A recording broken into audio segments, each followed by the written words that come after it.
Nshuti bavandimwe, nanone Imana yongeye kutugirira neza kuko uyu mwanya yongeye kuduhitiramo kuwukoresha ituganiriza, kandi turacyakomeje kugira ibyiringiro dukesha ijambo ryayo, cyane ko dufite mwigisha mukuru Mwuka Wera ubana n'abemera kuba bigishwa b'ijambo ry'Imana. Ntabwo nifuza kuba umwigisha wa Bibiliya, ahubwo nifuza kuba umwigishwa wayo hamwe namwe, kuko niho tubona inyungu yo guhindura ubugingo bwacu. Twabanje kureba igice cya 5 cy'igitabo cy'Ibyahishuwe, aho twabonye intsinzi y'umukiza wacu idasubirwaho, kandi twabonye ko nta kindi kiremwa cyari kubasha gufata igitabo ngo kikibumbure, kuko ibiremwa byose ntabwo abamarayika bari gucungura umuntu, ntabwo Adamu ari gucungura abamukomokaho, ntabwo Satani ingabo ze bari gukora umurimo. Uwo murimo agomba gukorwa na Yesu Kristo wenyine, kandi nawe twabonye ko atari yemereye kuwukora akoresheje imbaraga z'ubumana cyangwa se imbaraga z'umwami, ahubwo yagombaga kugeraho akoze urugendo rwo guca bugufi, akemera kwitwa umwana w'intama w'Imana ukoreye ibyaha by'abari mu isi. Uyu munsi ni umwami muzima, kandi afite ubushobozi bwo kuburanira buri wese no kumugeza ku rugero Satani yagiye avuga ko nta warugeraho. Ubu Yesu muri we dufite ibyiringiro by'abacunguwe. Ndagira ngo uyu mwanya twongere dufate rero iki gihe tugikoreshe tusubiye mu byanditswe byera, ariko cyane tujye kwibanda mu gice cya 4 cy'igitabo cyangwa cy'urwandiko Pawulo yandikiye itorero ry'Abaheburayo. Kandi icyo gice gifite amakuru nifuza yuko nawe wayashakira umwanya, maze ijuru rikakwigisha tukabona icyo Imana yaduhishiyemo kandi cy'ubugingo kuri twe. Urwo ni urwandiko rw'umwimerere rwanditswe mu Giheburayo, kandi ntabwo abantu benshi bajya barwinjiramo ngo bumve amakuru rurimo, kuko niho higaragariza cyane ubutambyi bwa Yesu Kristo n'isoza ry'ubutambyi bw'abatambyi bo mu isi. Kandi niho tubona ko Yesu Kristo ari we mutambyi mukuru uyu munsi utubereye ku ntebe ikomeye y'Imana. Uwo rero niwe muhuza w'abari mu isi, niwe wakoze umurimo icyaha cyari cyazanye mu isi gatanya n'umuntu n'Imana. Yesu Kristo aza ari icyungo. Dukwiriye kugira ibyiringiro ko inzira itugeza ku Mana yabonetse, kandi ni Yesu Kristo wivuze ngo ni njye nzira, ukuri n'ubugingo. Iki cyigisho rero ndagira ngo tumenye yuko harimo amakuru ukeneye kumenya. Uburuhukiro Imana yageneye abayizera. Abantu benshi bamaze kubatizwa, iyo bamaze kugira amadini babarwamo, nabo batangira kumva babaye abizera. Ariko ndashaka kubwira yuko kuba umwizera ntabwo bihuye no kwitwa we abantu bita umuntu. Kwizera kukiza umutima gukwiriye kumvikana dukomoye ukuri kwako mu ijambo ry'Imana. Kwizera guhindura umutima ni ukuba kuyobowe na Mwuka Wera, kandi kwizera kunesha iyo kutabonetse mu mutima umuntu abaho adafite ibyiringiro. Ni uburuhukiro rero Imana yageneye abayizera. Uko kwizera ndagira ngo kugira ukwawe, kandi nukugira ukwawe nawe utangira usogongere ku masezerano y'abizera. Abantu benshi ntabwo bakunze kumva ukuri kuri muri iki gice. Ndagira ngo rero tuhasesengure twitonze. Aho muri ibyo bice tugiye kureba cyane, turahabona uburuhukiro bw'uburyo bune. Ubwo buruhukiro bw'uburyo bune ndifuza ko waza kubonamo ubwawe, kandi Imana ibigufashemo. Bwa mbere ni ubw'Imana bw'uburyo bubiri. Uburuhukiro muri bwa bundi bune turi bubone muri Bibiliya, turabonamo ubw'Imana bw'uburyo bubiri. Tubona kuva ku murongo wa mbere kugera wa 5 w'igice cya 4 cy'Abaheburayo. Ubwo buruhukiro si ubwacu turuhuka ku munsi wa 7 turetse imirimo yacu, ahubwo uburuhukiro bw'Imana buvugwa aha n'ubu. Bwa mbere ubwo yaruhutse ikimara kurema isi no kwigira nziza. Ndagira ngo aha tuhageze twongere dusaba Imana ngo imurikire ubwenge bwacu kugira ngo amakuru ari muri iki gice tuyagira yacu. Data wa twese Mana yacu, wabanye natwe mu byigisho twatambutse inyuma kandi uracyakomeje kubana natwe. Garagariza icyubahiro cyo mu mitima yacu maze ijambo ryawe ryongere ryumvikane nk'uko ubyifuza mu izina rya Yesu. Uburuhukiro twakomeje kubona bw'uburyo bubiri kuva ku murongo wa mbere kugera ku wa 5 ni uburuhukiro bw'Imana, ntabwo ari ubwacu. Kandi turabona ko umugabane wa mbere w'uburuhukiro bubiri bw'Imana itangira igice cya 2 umurongo wa mbere kugeza uwa 3 aravuga ngo ijuru n'isi n'ibirimo byinshi byose birangira kuremwa. Murongo wa 2, ku munsi wa 7 Imana irangiza imirimo yakoze, iruhuka ku munsi wa 7 imirimo yayo yose yakoze. Murongo wa 3, Imana iha umugisha umunsi wa 7 iraweza kuko ari Imana yaruhukiyemo imirimo yakoze yose. Hano tugiye kubona uburuhukiro bwa mbere bw'Imana dushingiye mu gitabo cy'Itangiriro. Igitabo cy'Itangiriro kitweretse ko hari imirimo Imana yakoze kandi yikora mu minsi 6, ariko igeze ku munsi wa 7 iraruhuka. Ntabwo imvugo ya Bibiliya yose dukwiriye kuyigumaho uko biri. Ndagira ngo ahumve neza, ntabwo Imana iruhuka nk'abantu iyo bo baruhuka bananiwe. Ahubwo Bibiliya hari amagambo ikoresha ngo irangiza imirimo yakoze yose. None se wowe uramutse ufite imirimo ukora ukayirangiza, hari ikindi wakora n'iki? Nubwo waba utananiwe hakurikira kuruhuka. Ntabwo rero Imana yari irushye, ahubwo yari irangije imirimo yakoze yose. Kandi iyo yari imaze kurangiza imirimo yabonaga kw'ibyiremye ari byiza cyane. Ubwo ni uburuhukiro bwa mbere bw'Imana ubwo yinjiyemo imaze kurema isi n'ibiyirimo. Ubwo buruhukiro nanone ndagira ngo ubwumvire mu murimo w'irema, kuko nanone Imana yagarutse ku murimo w'irema. Dukeneye kumva Bibiliya, kuko iyo umuntu yumvise nabi nanone urugendo rwe rw'iby'umwuka arugenda nabi. Igihe Imana irangije imirimo, mbese mu bugingo bwawe ni iyihe mirimo yindi Imana yaba itararangiza by'umwihariko imirimo ya kamere? Imana ni umuremyi. Ubwo ari umuremyi rero ukeneye kuyiha umwanya nawe ikakurema kandi igatangaza ko irangije imirimo yakoze yose. Abaheburayo igice cya 4 umuhere ku murongo wa mbere n'uwa kugeza wa 2, nuko no bw'isezerano ryo kwinjira mu buruhukiro bwawe rikiriho.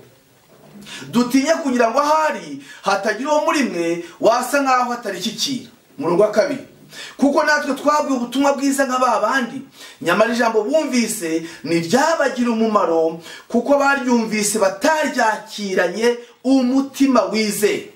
Ayo magambo arakomeye cyane.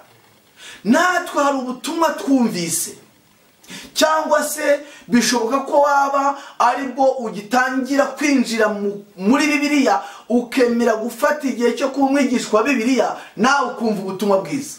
Mbese waba waramenya amateka y'Abisiraheli yaba yaratumye batagera i Kanani ngo babone umunezero bacunguwe kandi Imana yahabagejeje? Aho hitondere, nawe nanjye twabwiwe ubutumwa bwiza nk'Abisiraheli, nibo bavugwa hariya nk'ababandi. Atariko ijambo bumvise ntibaryakiranye umutima wizera. Nawe ukeneye kwakira ijambo ry'Imana kandi ukaryakirana umutima wizera, kuko nibwo buryo Imana yagennye bwo gukiza umunyabyaha wacumuye. Umurongo wa 3 w'igice cya 4 cy'Abaheburayo, naho twebwe ubwo twizeye twinjira mu ruhukiro naho twebwe ubwo twizeye twinjira muri ubwo buruhukiro, ubwo yavuze iti narahiranye umujinya wanjye ntibazinjira mu buruhukiro bwanjye, aribwo Imana yaruhutse irangije imirimo yayo imaze kurema isi. Umurongo wa 4, kuko ari waho yavuze iby'umunsi wa 7 iti Imana yaruhutse imirimo yayo yose ku munsi wa 7. Uyu mwanya ndagira ngo twumve neza uburuhukiro bw'Imana.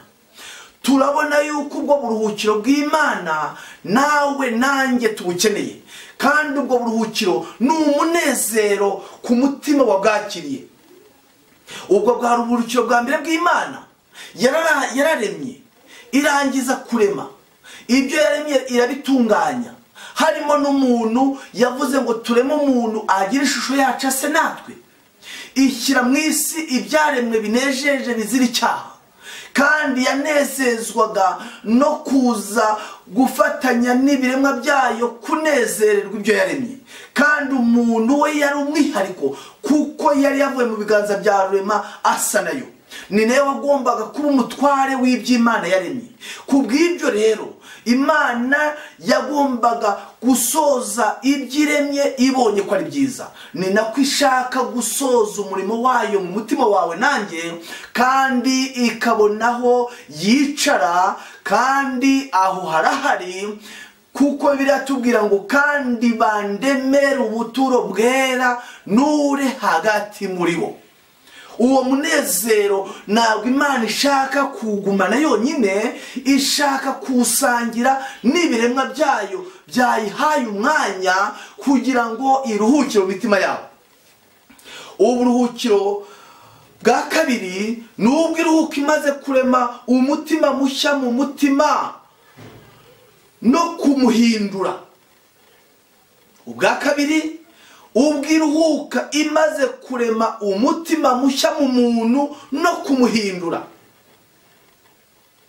Iyo ugiye mu Baheburayo igice cya 8 umurongo wa 10, kuko iri sezerano ariryo nzasezerana n'inzu ya Isiraheli hanyuma y'iyo minsi, ni ku Uwiteka avuga, nzashyira amategeko yanjye mu bwenge bwabo, nyandika mu mitima yabo, kandi nzaba Imana yabo, nabo bazaba ubwoko bwanjye.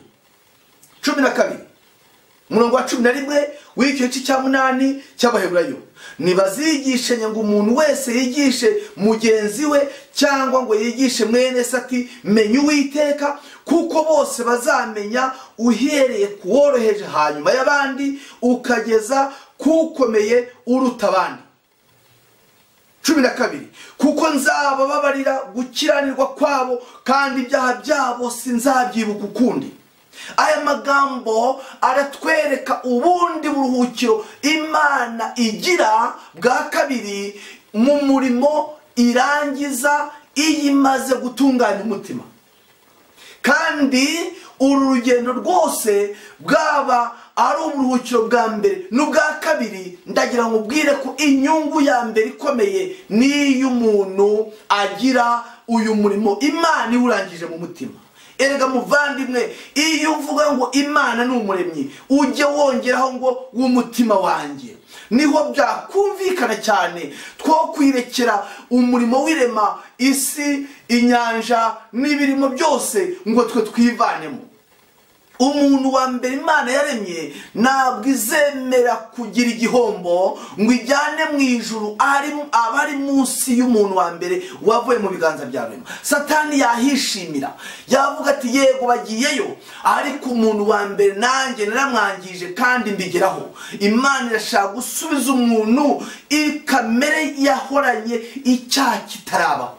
Kutamenya ibyo rero nibyo bituma abantu bagenda buhoro, niyo mpamvu abantu badindira mu rugendo ntibamenye gukuza amajyambere mu by'umwuka. Nanone turabona ubundi buruhukiro bw'abantu, turongera tubone ubundi buruhukiro bubiri bw'abantu, bubiri n'ubw'Imana, bubiri n'ubw'abantu, bwose hamwe mu gice cya 4 cy'Abaheburayo hakaboneka amakuru y'uburuhukiro bune. Ubwa mbere bw'abantu n'ubwo abise bagomba kuruhuka bageze mu gihugu cy'isezerano. Ubwo ni ubwa mbere bw'abantu. Ubwa kabiri n'ubwo umuntu abona nawe amaze kuremwa bundi bushya. turabanza dusesengure rero ubw'Abisirayeli tuze gusoreza ku bwacu. Ubw'Abisirayeli bagombaga kuruhuka bageze mu gihugu cy'isezerano. Tugiye kureba uburuhukiro Abisirayeli bagomba kuruhuka bageze mu gihugu cy'isezerano. Imana niyo iruhura, ntabwo bagomba kugerayo bayobowe n'umuntu ngo noneho bumve ko uwo muntu bajyanye n'ubaruhura. Oya, ahubwo Imana niyo muremyi, niyo iruhura umutima urushye. Kandi mu Kuva 33 ku murongo wa 14 kugeza 17 haratubwira ngo, aransubiza ati ubwanjye nzajyana nawe muruhure. Uwo ni umurongo wa 14 wo mu Kuva 33. Imana niyo iruhura muvandimwe, kandi ukwiye kubanza ukamenya ko nawe urushye kugira ngo ukenere ukuruhura. Umuruho mvuga si uw'imirimo abantu bakora mu cyumweru nayinaniza abantu. Iyo mirimo abantu bakeneye kuruhuka babona ikiruhuko ari uko baryamye bafashe umwanya bakicara hamwe. Ariko ubwo twiga n'uburuhukiro bw'umutima, Uwiteka asubiza Mose ati ubwanjye nzajyana nawe muruhure. Umurongo wa 15 Mose aramubwira ati ubwanjye nutajyana natwe nudukura ino. 16 ikizamenyekana yuko n'ubwoko bwawe twakugireho umugisha ni iki? Si ukujyana natwe bigatuma njye n'ubwoko bwawe dutandukanywa n'amahanga yose yo mu isi? Uwiteka abwira Mose ati icyo uvuze cyo ndagikora, kuko wangiriyeho umugisha nkakumenya izina. Imana irashaka kumenya izina ryawe kandi ikarirebera mu miruho, ikakirebera mu gihe umaze urwanya icyaha wifuza gukiranuka, ariko uyu munsi ukaba iryo banga ryarakwihishe. Bishoboka ko ababwiriza benshi wabagisha inama, bishoboka ko hari ibitabo wasomye ngo wumve umutima wawe uruhutse, wumve ufite ibyiringiro by'ubugingo. Uyu munsi ukaba utangiye kumva amajwi aguca intege yuko iby'Imana yavuze ahari bidashoboka. Muvandimwe, Imana irakubwira mu gitabo cyayo ngo ubwayo niyiruhura, kandi irashaka kumenya izina ryawe yuko riri mu mazina y'abantu barushye bifuza kubona amahoro y'umutima. Igihe rero Imana ibahaye igihugu cy'isezerano yarahiriye Aburahamu, Isaka na Yakobo, hari inshingano bagomba kuzuza. Mbere yo kugera i Kanani hari inshingano Imana yabahaye batayikora bwa buruhukiro bwuzuye ntibabubone. Guteka kwa 2 igice cya 25 umurongo wa 17 n'uwa 18 uhore wibuka ibyo Abamaleki babagiriye mu rugendo ubwo mwavaga mu Egiputa. 18 uko babasanganiriraga mu rugendo bakica b'inyuma banyu, abatakaye inyuma bose b'abanyantege nke, ubwo mwananirwaga mukaruha nibatinye Imana. Ubwo bari mu rugendo ruva mu Egiputa rujya i Kanani yo mu isi, Abamaleki babatangiriye mu nzira. Ntabwo bafasha b'imbere cyangwa bo hagati mu bise bagenda. Bibiliya iravuze ngo bicaga b'inyuma, bicaga bananiwe, bicaga abanyantege nke, abandi bagakomeza urugendo batazi ko hari bagenzi babo bagenda bashimutwa n'Abamaleki. Mbese iyo urebye abatangiye urugendo, iyo urebye abakubwirije, iyo urebye benshi mu b'amateka tubwira mu itorero ndetse no mu nsengero musengana, ntabwo ubona benshi bagiye bashimutwa na Satani. Bishoboka ko Satani utazamubona ubwe ngo aze yambaye inyama n'umubiri, ariko afite ibikoresho mubo mu bana bagenda badindiza amajyambere y'iby'umwuka ku bana b'Imana. Urwo rugendo rero rw'Abamaleki bagenda barimbura bake mu Bisirayeli, Imana ibwira Mose ngo ibyo babagiriye nimugera i Kanani ntimuzabyibagirwe. Murongo wa 19 nicyo gituma Uwiteka Imana yawe nimara kugukiza ababisha bawe bose bakugose, ikaguha kuruhukira mu gihugu Uwiteka Imana yawe guhaho gakondo ngo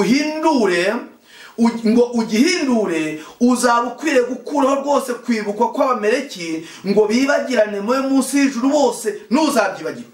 reka twumve neza umurongo wa 19. Nicyo gituma Uwiteka Imana yawe nimara kugukiza ababisha bawe bose bakugose, ikaguha kuruhukira mu gihugu Uwiteka Imana yawe guhaho gakondo ngo ugihindure, uzaba ukwiriye gukuraho rwose kwibukwa kw'Abamaleki ngo bibagirane mu munsi y'ijuru, bose ntuzabyibagirwe. Bagomba kuzira iki? Kuba baritambitse kubisaheri bari mu nzira bakabicamo bamwe. Ndagira ngo mubwire ngo uwo wari umurimo wa Satani wagira ngo abise batagera mu gihugu Imana basezeraniye. Abise ntabwo bujuje inshingano yabo, bagomba kugera i Kanani bazirikana ya nshingano Imana yabahaye yo gukuraho Abamaleki ndetse n'amahanga yari muri icyo gihugu, kuko yari amahanga asenga ibigirwamana, kandi iyo baza kubatuza bagaturana bari kwisanga baretse Imana rurema. Kandi Imana yakoreye Abisirayeli kuva mu Egiputa ku nyanja itukura, urugendo rwabo mu butayu Yeriko ahayi n'ahandi byari ibibwirizwa kuri ayo mahanga. Mbese wowe nta bihamya ufite by'iby'Imana yagukoreye cyangwa wumvise yakoreye abandi? Iyo birangayeho burya uba ushobora kuzagira ingaruka mu rugendo rwabo.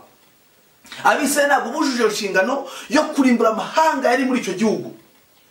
Abaheburayo igice cya 3 naho twebwe ubwo twizeye twinjira muri ubwo buruhukiro, ubwo yavuze iti narahiranye umujinya wanjye nibazinjira mu buruhukiro bwanjye. Ariko Imana yaruhutse irangije imirimo yayo imaze kurema, irimo iravuga ngo ntabwo bazinjira mu buruhukiro bwanjye bwa bundi yari yabahaye.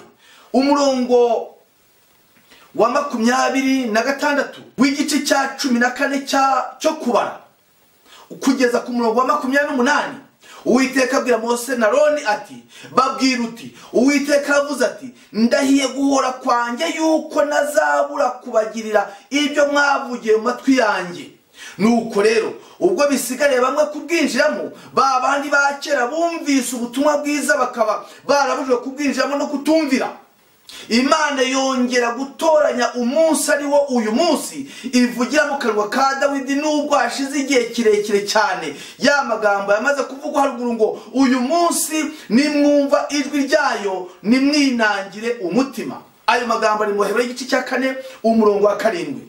Ariko ugiye muri Zaburi 95 umurongo wa 7 n'8 haravuga ngo kuko ari we Mana yacu, natwe turi abantu b'icyanyaki, turi intama zo mu kuboko kwe. Uyu munsi icyama mukumva ijwi rye, nimwinangira imitima nk'uko mwayinangiye i Meriba no ku munsi w'imasa mu butayu. Uyu Dawidi arimo arabwira Abisirayeli ati nyamuna, kandi Dawidi nawe ntabwo ari mu bagize urugendo rw'ubutayu, arabibabwirira mu gihugu cy'isezerano barakigezemo. Nyamuna uyu munsi nimwinangira umutima nk'uko basogokuru binangiye bari mu rugendo. Imana yaberuriye yuko bazaheshwa ubwo buruhukiro nuko batsinze abanzi babo, ariko ntibasohoje inshingano Imana yabahaye. Niyo mpamvu igitabo cya mbere cya Samweli igice cya 15 umurongo wa 1 n'uwa 2 hatubwira ngo hanyuma Samweli abwira Sawuli ati Uwiteka yanumye kukwimikisha amavuta ngo ubu umwami wa Isirayeli. Nuko rero ubu wumvira Uwiteka mu byo avuga. Umurongo wa 2 Uwiteka nyiringabo aravuze ngo nibutse iby'Abamaleki bagiriye Abisirayeli ubwo babatangiraga mu nzira bava mu Egiputa. Maze Sawuli yica Abamaleki, kandi Imana yarababwiye ngo nimugerayo muzakureho amahanga muyarimburane n'ibigirwamana byose, igihugu gisigara ari icyanyu n'ubuturo bw'Imana. Maze Sawuli umwami w'Abisirayeli nawe utaragiye mu buryo buhuje n'ubushake bw'Imana, ariko Imana yivanga mu by'Abisirayeli yemera yuko Sawuli aba umwami ndetse imwimikisha amavuta. Ariko iramubwira ngo uzaba wumvira mu byo Uwiteka gutegeka. Yagombaga gutegekwa gukora umurimo Imana yabwiye Mose. Maze Sawuli yica Abamaleki uhereye Havira ukagera Ishuri, hateganye na Egiputa, afata Miri umwami wabo Agagi, arimbuza rwose abantu bose inkota. Ariko Sawuli n'abari kumwe nawe barokora Agagi n'inyamirwa z'intama n'inka z'indatwa n'ibiduhagire n'abagazi b'intama beza n'ikintu cyose cyiza banga kurimbura rwose. Ahubwo ikintu cyose kigawa kidafite umumaro baba ari cyo barimbura rwose. Ariko Sawuli n'abari kumwe nawe barokora Agagi n'inyamirwa z'intama n'inka z'indatwa n'ibiduhagire n'abagazi b'intama beza n'ikintu cyose cyiza banga kurimbura rwose. Ahubwo ikintu cyose kigawa kidafite umumaro baba ari cyo barimbura rwose. Nukurikira uyu murongo, Sawuli yarimbuye bimwe ibindi arabisiga. Mu mutima wawe mbese ntihari ibyo wihannye koko bigayitse n'abantu bashobora kubona bakaguseka, ariko hakaba hari ibindi wagiye wizigamira mu mutima wawe? Ibyo wizigamiye birakubera inkomyi, kandi ntabwo Imana izaza ngo yicare nabyo umutima wawe ngo iguhe uburuhukiro ageneye abayizera. Ni irihe kosa Yosuwa yakoze byatumye ataruhura Abisirayeli igihe bari bageze i Kanani? Muhumve neza, na sezerano bagomba kugirana n'amahanga yari muri icyo gihugu. Igihe Yosuwa ayoboye Abisirayeli nyuma y'uko abaye usimbura Mose, ntabwo yari ayobewe itegeko Imana yamuhaye. Yagombaga kurimbura amahanga asanzeyo. Ariko ugiye mu Baheburayo igice cya 8, iyo Yosuwa baruhura, Imana niyo yajyaga kuvuga hanyuma iby'undi munsi. Ni irihe kosa Yosuwa yakoze? Yosuwa igice cya 9 nuko abami bose bo hakuno ya Yorodani, bo mu misozi no mu bibaya no mu mpande z'inyanja nini ahagana i Lebanoni, Abaheti, Abamori n'Abanyakanani n'Abaferezi n'Abahivi n'Abayebusi babyumvise, bateranira hamwe bahuza inama yo kurwanya Yosuwa n'Abisirayeli. Bari bagiye kubarwanyiriza iki? Nuko bari barimo batahuka mu gihugu cy'isezerano. Ariko Abagibewoni bumvise ibyo Yosuwa yakoze Yeriko no kuri Ayi, bahimba ubwenge, baragenda bihindura intumwa, bajyana amasaho ashaje ku ndogobe zabo n'imvumba za vino zishaje ziteye ibiremo zibaririye, bambaye inkweto mu birenge zishaje ziteye indomo n'imyenda ishaje y'ubushwambagara, kandi imitsima yabo n'imamba yari yaragwengeye iguye uruhumbu. Abisirayeli bemezwa n'ibyo kurya byabo batabisobanuje Uwiteka. Nuko Yosuwa asezerana n'isezerano ry'amahoro no kutazabica n'abatware b'iteraniro barabarahira. Yosuwa impamvu aza mu Baheburayo igice cya 4, utazabeshyira Bibiliya igitavuze. Erega Bibiliya ni ukuri kwigishwa na Mwuka Wera. Iyo wigishijwe n'abantu hari isoko utageramo. Ukeneye kwigira ku ishuri rya Bibiliya, Mwuka Wera akaza akakubera umwigisha mukuru. Igice cya 4 hari amakuru menshi abantu banyuraho, kandi hari abantu benshi bakibeshya ibyo kitavuze. Ndagira ngo ugende wumva umurongo ku murongo. Abise barivovose, Imana irirahira ivuga ko itazabaha icyo gihugu, kandi niba nakijyamo itazaruhukana nabo. None amahanga yari muri icyo gihugu yumvise ko Abisirayeli bavuye mu Egiputa, bahuza inama yo kurimbura Abisirayeli bose. Ariko Abagibewoni buzuwe n'imbaraga ya Satani, ya yindi yakoreye mu nzoka Adamu na Eva bakariganywa, ya yindi yagiye ikorera mu bantu nk'uko nawe ijya gukoreramo, ukagenda urugendo nabi cyangwa nukuza amajyambere cyangwa ugahinduka urwanya Imana mu mutima. Abagibewoni baravuga bati, twe ntabwo tuzarwana urw'umubiri, ahubwo tugiye guhimba ubwenge. Imitsima barayarika barayibikira gwengera. aho kwambara imyenda mishya bambara imyenda y'ubushwambagara, inkweto zabo bazihindura inkweto zidashoboka, ibintu byose babihindura ibintu basa nkaho bamaranye urugendo rurerure mu nzira, nyamara bari barimo bagira ngo babone intego yabo ko igerwaho. Ariko ugiye ku murongo wa 19 babwira iterano bati, twabarahiye Uwiteka Imana y'Abisirayeli ntitwabasha kubakura, murongo wa 20, ahubwo tubagire dutya, tubasiga ari bazima kugira ngo uburakari butatubaho ku bwa ya ndahiro twabarahiye. 21 abatware barababwira bati, nimubareke ari bazima, mubagire abashenyi n'abavomyi b'iteraniro ryose nk'uko twababwiye. Yosuwa abagira abashenyi n'abavomyi b'iteraniro n'ab'igicaniro cy'Uwiteka, aho azaturanya hose niko bagikora na bugingo n'ubu. Muvandimwe muyobozi uri bwumva iki cyigisho, Imana igufashe cyane utazabera Abisirayeli inkomyi ikomeye. Burya hari ibyaha bizera bakora ariko bitazanira itorero umuvumo nk'aho byakorwa n'umuyobozi uwo ari we wese ku rwego rwe. Icyaha cye kiba kiremereye cyane. Nunajya mu buturo bwera, umuyobozi igitambo cye cyabaga kidasanzwe, ntabwo yazanaga inuma, ntabwo yazanaga umwana w'intama, yagombaga kuzana ikimasa kibyibushye. Kandi icyaha cy'umuyobozi uko cyamera kose kigomba kugusha abo ayobora. Muyobozi ukwiriye kubana n'Imana biruse abuyobora, kandi ndatinya yuko abuyobora bazavumbura ibanga ry'agakiza wowe utararivumbura, kandi ingaruka izavamo uzabarwanya. Ijuru rigufashe cyane utazarwanya iby'Imana, kandi nawe waratanze imbaraga ndetse hari n'imvune wagiriye mu murimo uyobora ubwoko bw'Imana. Kenshi hari igihe abizera basenga kurenza abayobozi, hari igihe abakristo baba aribo bakunda Imana cyane, hari igihe abakristo usanga bafite umwete mu by'agakiza ahubwo abayobozi bahora babacubya.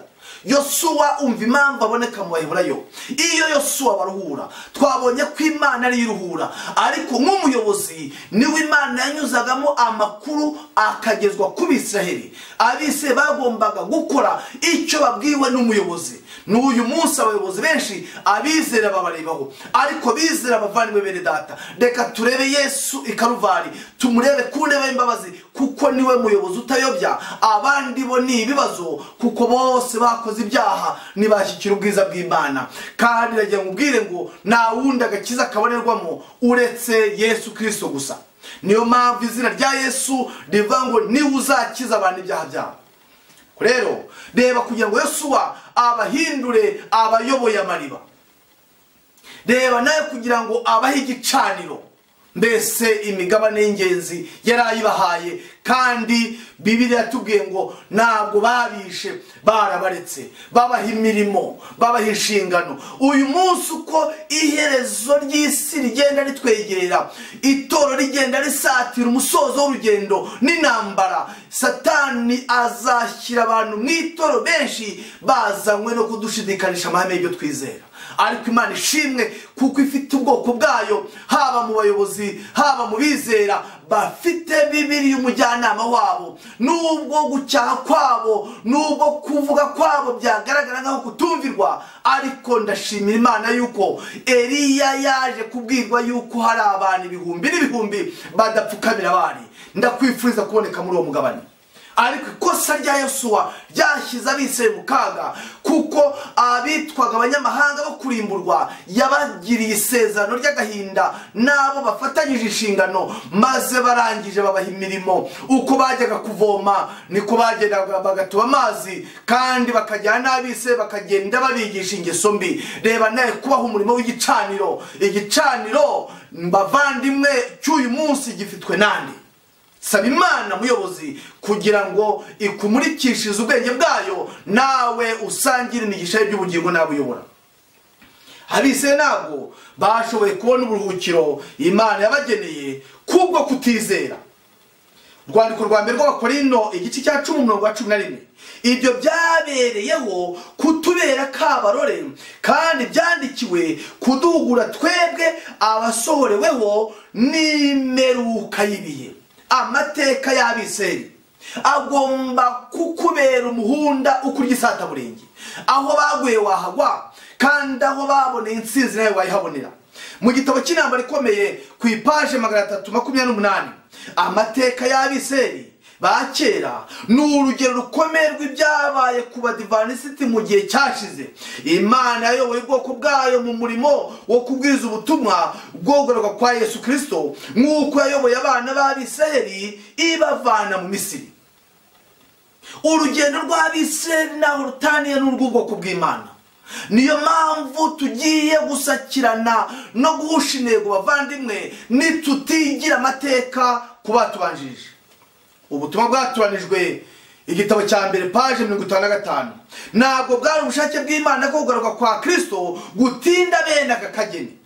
Ntabwo Imana yari yateguye ko ubwoko bwayo Abisirayeli buzerera mu butayu imyaka 40. Yabasezeraniye kubayobora igahita ibageza mu gihugu cy'i Kanani, kandi ikabatuza ari abantu batunganye bazira umuze kandi banezerewe. Ariko ababwiye ubwo butumwa mbere ntibinjiye muri ubwo buruhukiro kuko batizeye. Abaheburayo igice cya 3:19. Imitima yabo yari yuzuye kwivovota, kwigomeka n'urwango, bityo bituma Imana itabasoreza isezerano yari yaragiranye nabo. Uko niko nawe bigiye kugendekera. Mu myaka 40 yose Isirayeli ya kera yavukijwe kwinjira muri Kanani no kutizera, kwivovota no kwigomeka. Ibyo byaha kandi nibyo byadindije Isirayeli muri iki gihe kwinjira muri Kanani yo mu ijuru. Muri aho hombi na hamwe amasezerano y'Imana akemwa. Ukutizera, kwirundurira mu by'isi, kutiyegurira Imana burundu, ndetse n'amakimbirane mu bavuga ko ari ubwoko bw'Imana nibyo bitumye tuguma muri iyi si y'icyaha n'agahinda imyaka myinshi ingana itya. Mwene data nshuti muvandimwe wanjye, reka dusabe ijuru rihindura ubugingo bwacu, ritugire icyo rishaka ko tuba cyo. Ubwo bwari uburuhukiro Imana yari yageneye Abisirayeli. Bagomba kugera i Kanani bakarimbura amahanga arimo, nk'uko Imana ishaka kurimbura ibidatunganye byo mu mutima wawe. Mbese wowe waba warayihaye umwanya maze ikananirwa gusoza umurimo wayo muri wowe? Icyo ntabwo gishoboka. Ahubwo tugiye kureba ubundi buruhukiro bwa kabiri bw'abantu, kandi twibukiranye aho twavuye. Ni uburuhukiro bw'uburyo bune mu gice cya 4 bubiri bw'Imana. Ubwa mbere twabonye neza ko ari ubwo yaruhutse irangije kurema isi n'ibirimo ibitunganyije. Ubwa kabiri ni ubwo iruhuka imaze gutunganya umutima. Bubiri bw'abantu ni ubwa mbere n'ubw'Abisirayeli bagomba kubona bageze i Kanani. Ubwa kabiri ni ubwo umuntu abona iyo amaze kwemerera Imana ikabutunganya umutima. Ubu rero bisigariye wowe. Iby'Abisirayeli byabaye ikigombero, byabaye amateka. Bahushije intego, bisoza barwanyije Imana umuremyi, kandi ariyo yabavanye mu gihugu cya Egiputa. Ubwo umuntu abona amaze kuremwa bundi bushya. Abaheburayo igice cya 4:9-10. Nukuri kubw'ibyo haracyariho uburuhukiro bw'isabato bubikiwe abantu b'Imana, kuko winjiye mu buruhukiro bwayo nawe abaruhutse imirimo ye nk'uko Imana yaruhutse iyayo. Aho turajya tumve neza. Nuko rero kubw'ibyo ibyo ngibyo by'Abisirayeli bahushije intego, ibyo byo kugenda bivovota mu nzira, ibyo byo kuba barazereye mu butayu imyaka 40 bitari muri gahunda y'Imana, kubw'ibyo haracyariho uburuhukiro bw'isabato bubikiwe abantu b'Imana, kuko winjiye mu buruhukiro bwayo nawe abaruhutse imirimo ye nk'uko Imana yaruhutse iyayo. Aha iyo bahageze abantu benshi batiyobe n'Umwuka Wera, bashaka guha ubusobanuro Bibiliya kugira ngo Bibiliya bari ibabera umwigisha. Baravuga bati kubw'ibyo rero ubwo Abisirayeli bahushije intego, ubwo Abisirayeli byabananiye, Imana yateguye indi sabato abantu bazaruhukira mu ijuru.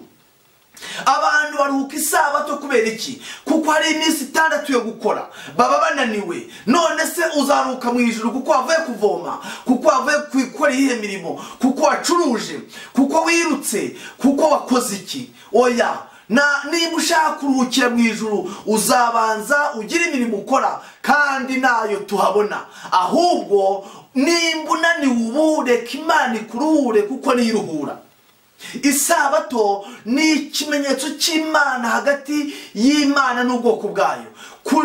Kuvana ikimenyetso mu nyandiko y'Imana, iyo nyandiko ntabwo yari cyuzuye. Niyo mpamvu isabato iri hagati y'amategeko y'Imana. Amategeko y'Imana 4 n'ay'Imana, 6 n'ay'abantu. None se ko abantu bose bakoze ibyaha ntibashyikire ubwiza bw'Imana, kuki noneho bashaka kwigizayo amategeko y'Imana? Uyu murongo watubwiye rero ngo ahangaha ngo nukore ku bw'ibyo haracyariho uburuhukiro bw'isabato bicyo abantu b'Imana, kuko winjiye mu buruhukiro bwayo nawe waruhutse imirimo ye nk'uko Imana yaruhutse iyayo. Umurongo Matayo igice cya 11 umurongo 28 na 29. Imana irashaka guhindura ubugingo bwawe ihereye imbere mu mutima. Nuko twahamagariwe kuva muri kamembi cyangwa se Egiputa ngo tugaruke Kanani cyangwa se muri Yesu Kristo. Abise bagomba kubona uburuhukiro bageze Kanani kuko bavuye mu Egiputa. Kandi Kanani bagomba kuba baturanye n'Imana, ihema ry'Imana riri kumwe nabo. Kubw'ibyo rero Imana yashaka guhindura ubugingo bwawe ihereye imbere mu mutima. Nuko rero twahamagariye kuva mu Egiputa cyangwa se muri kamembi ariyo Egiputa ngo tugaruke Kanani ariho muri Yesu Kristo. Matayo 11:28 na 29. Mwese abarushye n'abaremerewe nimuze musange ndabaruhura. Mwemere kuba abagaragu banjye munyigireho kuko ndi umugwaneza kandi noroheje mu mutima, namwe muzabona uburuhukiro mu mitima yanyu. Iri somo ririmo ibintu bibiri. Buriya Abisirayeli hari ibintu bibiri bagomba kuzuza. Icya mbere ni ukugera i Kanani gusa. Icya kabiri ni ugukuraho amahanga yari kutuma iby'Imana bidasorezwa muri. Ibyo ni ibintu bibiri bagomba gukora. Imana yagomba gutura hagati yabo ari uko bageze mu gihugu cy'isezerano, kabiri bakigiza y'amahanga. Nanone iri somo riratubwira ibintu bibiri bigomba gukorwa. Icya mbere ni ukwemera ko turushye kandi tukemera gusanga Yesu ngo aturuhure. Ikindi nanone twe kumva neza ni uko hano hari ibintu bibiri by'ingenzi bigomba gusobanukira umutima wawe. Mwese mwemere kuba abagaragu banjye munyigireho. Icya mbere tubabarirwa ibyaha kubera ko twizeye icyo Kristo yadukoreye, kandi umwuka w'Imana agatsinda umutima wanjye n'uwawe, akatwemeza ko turi babi rwose. Kandi Imana kwitagira icyiza ihera igukiza, ahubwo ihera ku rukundo gukunda. Kandi Imana yakunze abari mu isi cyane bituma itanga umwana wawe kinege kugira ngo umwizere atarimbuka ahubwo ahabwe ubugingo buhoraho. None rero mwese abarushye n'abaremerewe nimureke dusange Yesu ku musaraba turuhure. Mwemere kuba abagaragu banjye munyigireho. Nyuma yo kubabarirwa ibyaha hari ukwigira kuri Yesu, hari ukwiga kugendana nawe, hari ukwemera kuyoborwa nawe. Ubwo buyobozi bw'Imana bugeza umuntu mu buruhukiro bw'umutima. Erega buriya mu Roma igice cya 5 hari ijambo ryiza cyane ngo nuko rwo twatsindishijwe no kwizera dufite amahoro ku Mana kubw'umwami wacu Yesu Kristo. Ayo mahoro dufite ku Mana ushobora kuyagira ku Mana kuko yababariwe, ariko utarayagira mu mutima ku bwa kamere y'icyaha. Niyo mpamvu dukwiriye kuva mu Egiputa ariyo kamere tukajya i Kanani ariho muri Yesu Kristo. Ubwo buruhukiro rero bufatanyije n'ikiruhuko. Mwumve neza, hari ikiruhuko n'uburuhukiro. Ikiruhuko ni ingaruka yo kubabarirwa. Uburuhukiro ni ingaruka yo kuba twarigiye ku birenge by'Umukiza tukemera kuyoborwa nawe. Erega na Yohana wari mwene Nkuba yararebye abona kujya kuri Yesu byazatuma ahorana ubunyacyaha, amuhora ku birenge, aho agiye akagendana nawe agahora mureba mu maso. Guhinduka kwe kwabayeho rwose. Uwari mwene Nkuba ahinduka Yohana ukundwa. Erega wari Sawuli wahoranaga izandiko zo kujya kurembura ubwoko bw'Imana yahindutse umubwiriza butumwa bwiza. Aravuga ati rega ubutumwa bwiza nibungoza isoni kuko muri bwo harimo imbaraga y'Imana ihesha uwizera wese gukira. Abo bose n'abarenza abo navuze nawe uzi bahinduwe n'ubuntu bw'Imana kuko ibakoreye ibintu bibiri. Iya mbere ni ingaruka y'icyo Kristo dukoreye ku musaraba. Iya kabiri ni ingaruka yo kugendana nawe nyuma yo kuzuka. Abo rero iri somo uryumve neza. No mu mibereho yacu niko bimeze. Nitumara kugera i Kanani dukwiriye guhora dutabaza Imana ngo itumaremo abanyakanani ibyaha n'ingeso mbi ziturimo. Uwo ni umurimo w'Imana. Kandi ngo mu rwandiko rwa mbere mu gitabo cya mbere cya Samweli igice cya 17 umurongo wa 47, kandi ngo iri tano ryose rimenye ko Uwiteka adakirisha inkota cyangwa icumu, kuko intambara ari y'Uwiteka kandi ari we uzabatugabiza. Imana niyo mugaba mukuru. Igihe Dawidi yaragiye gusakirana na Goliyati ubona bidashoboka, Sawuli yaramubwiye ati ntabwo wamurwanya uko uri gusa, banza wambare ibyo kurwana. Inkota yishyize ku rukenyerero isumba akaguru. Ibikoresho yagomba kwambara ntiyashoboraga gutambuka ngo bikunde. Dawidi aramubwira ati umva rero, ntabwo Uwiteka akirisha inkota, kuko intambara ari y'Uwiteka. Aragenda atora ibuye ridakomeye, ariko ibuye nanone ribukora umurimo ukomeye, arishyira mu kirere. Icyo kirere cyari Dawidi, ibuye yari Yesu Kristo. Ntabwo ikirere aricyo kishe Goliyati, ahubwo ibuye yamuteye kandi arimutera mu izina ry'Uwiteka. Imana niyirwana kandi ninesha. Hano rero tuhumve neza, niyo itweza kandi nizaruhuka keretse imaze kunyurwa n'uko twabaye imbonera, tubitewe n'uko twayikundiye kuturemamo imitima mishya. Nicyo gituma iduha isabato nk'ikimenyetso cy'uko ari umuremyi wacu. Isabato iyongera kutwereka ko dufite Imana umuremyi. Ntabwo abantu bavuye mu ihindagurika nk'uko izo nyigisho zirimo zigarura imitima y'abantu benshi, ndetse mu bavuga ko bize amashuri akomeye, ariko abana b'Imana dufite ibyiringiro dukesha iri jambo ko Imana yacu ari umuremyi. Ni impamvu rero Imana itazaruhuka itarangije umurimo yatangiye mu mutima wawe. Yiha umwanya uyitabaze, kandi isengesho ryawe riba ari isengesho ryo kwizera ko iyo Mana ibifitiye ubushobozi. Ezekiel 20 umurongo wa 12, kandi mbaha n'amasabato yanjye ngo abe ikimenyetso hagati yanjye nabo, kugira ngo bamenye ko ari nge Uwiteka ubeza. Imana irashaka kweza ubugingo bwawe kandi uberesha ukuri. Ijambo ryawe niryo kuri. Mwuka wera ntabwo ari imbaraga y'Imana, ahubwo ni Imana yigaragariza mu bantu, kuko twacumuye tukavutswa kureba Imana n'aya maso. Ariko Imana kuko ari umutunzi w'imbabazi, yemeye kumanuka rwose, yambara inyama n'amaraso ngo icungure abacumuye amategeko, ibigarurire, ibavane mu bata bw'icyaha Satani, ibashyire mu mudendezo w'abana b'Imana. Hano rero Bibiliya tubwiye ngo mbaha n'amasabato yanjye kugira ngo mumenye ko Uwiteka ari we weza abanyabyaha. Ezekiel 33 umurongo wa 25 na 23 bavuga ngo nzabanyanyagizaho amazi meza, maze muzatungana, mbakuremo imyanda yanyu yose. 23 nzabaha n'umutima mushya, mbashyiremo umwuka mushya, nzabakuramo umutima ukomeye nk'ibuye, mbashyiremo umutima woroshye. Muvandimwe, Imana ishimirwe ko isezerano ryari ry'ukuri, ariko dutinye kugira ngo tutagwa mu mutego ababanje urugendo baguyemo. Gutega kwa 2 igice cya 5 umurongo wa 3, basokuruza bacu si Uwiteka asezeranye nabo iri sezerano.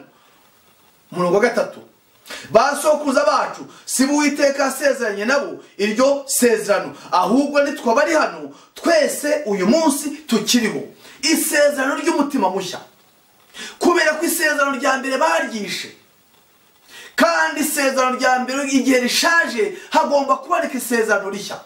Abantu bakavuga bati isezerano rishaje ni amategeko y'Imana 10. Oya, ni amasezerano abantu bagiranye n'Imana batashoboye. Ibya mbere babwiye Mose bati genda utubwire Uwiteka ngo ibyo adutegeka byose tuzabikora, maze barangije ntibabikora. Isezerano rya kera Petero yaravuze ngo nubwo aba bose baguhana, ngewe no mu nzu y'imbohe tuzapfana, tuzahayinjirana. Petero byaramunaniye. Ariko Yesu yaravuze ngo nge n'inzu yanjye tuzakorera Uwiteka, ariko arangije ntiyasohoza iby'Imana yavuze.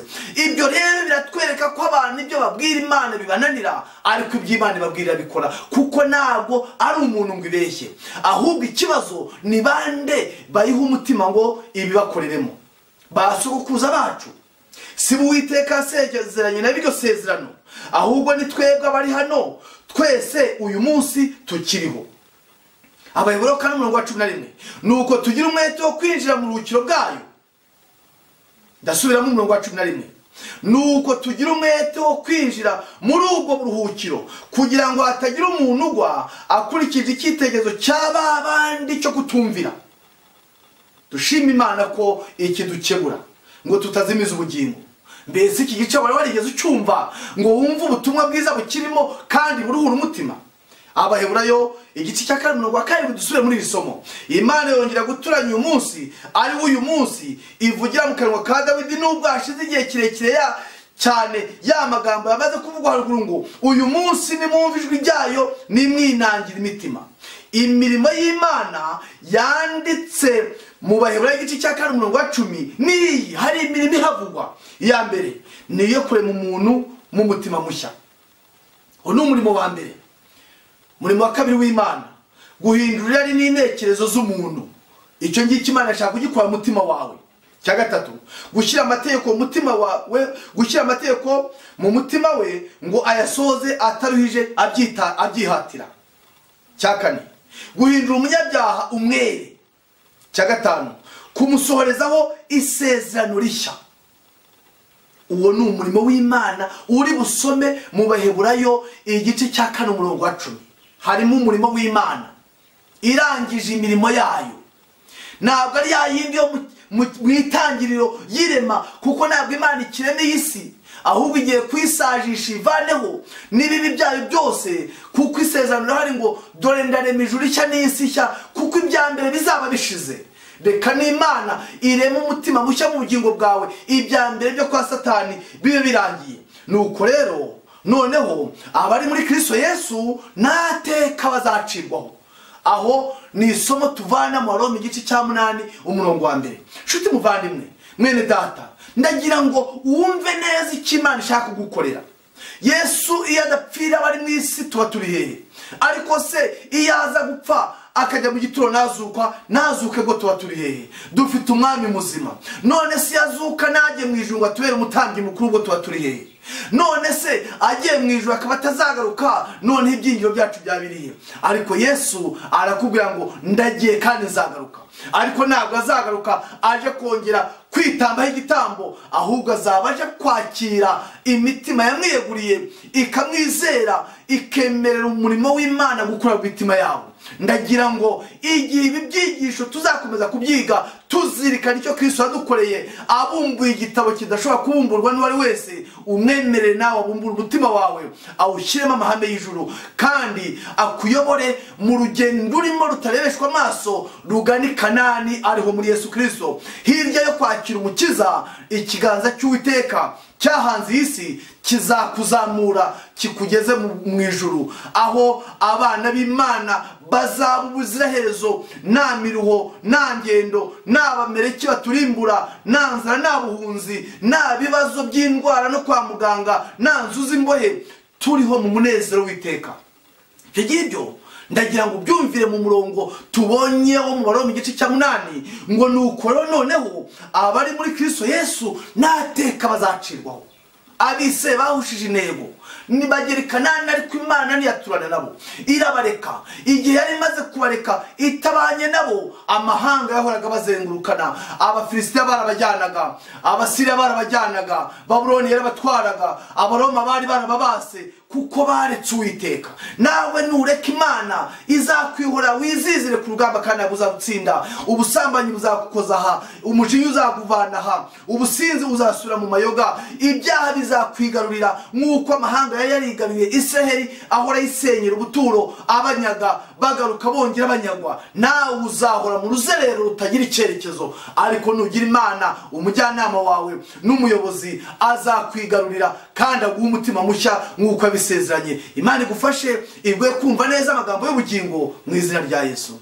Reka dushime Imana. Data wa twese, Imana yacu, tugushimiye ko duhaye ijambo rikomeye. Ngaho soza umurimo wawe mu mitima yacu, kandi natwe tukwemere uwukorere muri twe mu izina rya Yesu.